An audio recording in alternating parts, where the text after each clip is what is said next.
जी का खेमा मेघनाथ की जो वध होने के बाद विजय पताका लहराता है। बड़े खुशी और हर्ष के साथ श्री रामचंद्र जी का जो हमारा पक्ष है वो बहुत खुशी मनाते हैं। आगे अंकिता।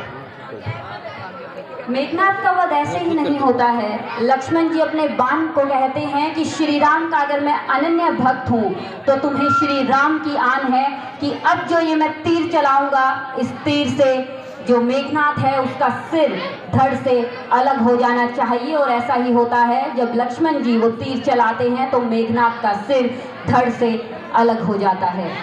मेघनाथ की मृत्यु का जो समाचार है वो रावण के पास पहुंचता है। रावण क्रोध से तिलमिला उठते हैं। वो कहते हैं कि ये सब जो हो रहा है वो केवल एक स्त्री के कारण हो रहा है और उसका नाम है सीता। इसीलिए आज मैं सीता को ही नहीं छोड़ूंगा। उस समय उनके नाना माल्यवान उन्हें समझाते हैं किसी भी स्त्री पर वार करना आपको शोभा नहीं देता है, इसीलिए महाराज आप शांत हो जाइए और धैर्य से काम लीजिए। लेकिन क्योंकि हम जानते हैं कि जो रावण है वो झुकने वालों में से नहीं है, नाना माल्यवान और अपनी पत्नी मंदोदरी की बात को वो ठुकराते हैं। वो श्री राम के चरणों में जाने से इनकार करते हैं क्योंकि उनका मानना है कि मैं एक योद्धा हूँ और मैं अगर मरूंगा भी तो भी शान से मरूंगा, लेकिन पीठ दिखाकर नहीं मरूंगा। और वहीं दूसरी तरफ जो मेघनाथ है उनका मृत शरीर लाया जाता है। जामवंत जी कहते हैं कि युद्ध नीति के अनुसार अब ये शरीर हमारा है और इस शरीर पर अब हमारा ही हक है।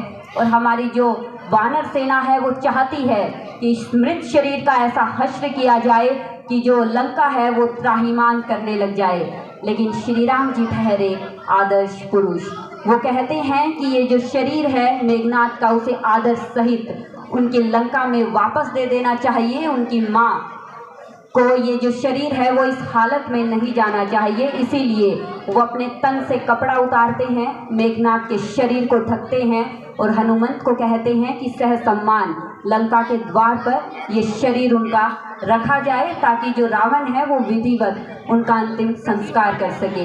हनुमंत जी शरीर को लेकर जाते हैं, मेघनाथ के मृत शरीर को, और उनके दरबारियों से कहते हैं कि हमारे श्री राम ने आपके जो कुमार हैं उनका ये शरीर भेजा है और अब आप इसका विधिवत अंतिम संस्कार कर सकते हैं। और ये हमारा वादा है कि जब तक ये विधि चलेगी तब तक हमारी तरफ से युद्ध नहीं शुरू किया जाएगा। और उसके बाद भी रावण को ये संदेश भेजा है कि अगर वो युद्ध नहीं करना चाहते हैं तो वो अपना फैसला सुना सकते हैं, सीता माता को सह सम्मान वापस दे सकते हैं और श्री राम जी उन्हें अपनी शरण में ले लेंगे।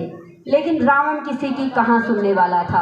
अब रावण फैसला करता है कि कल युद्ध में वही उतरेंगे और कल ही फैसला होगा। और आज की जो ये अंतिम रात है वो सभी की कैसे बीतती है, आइए देखते हैं इसका एक दृश्य।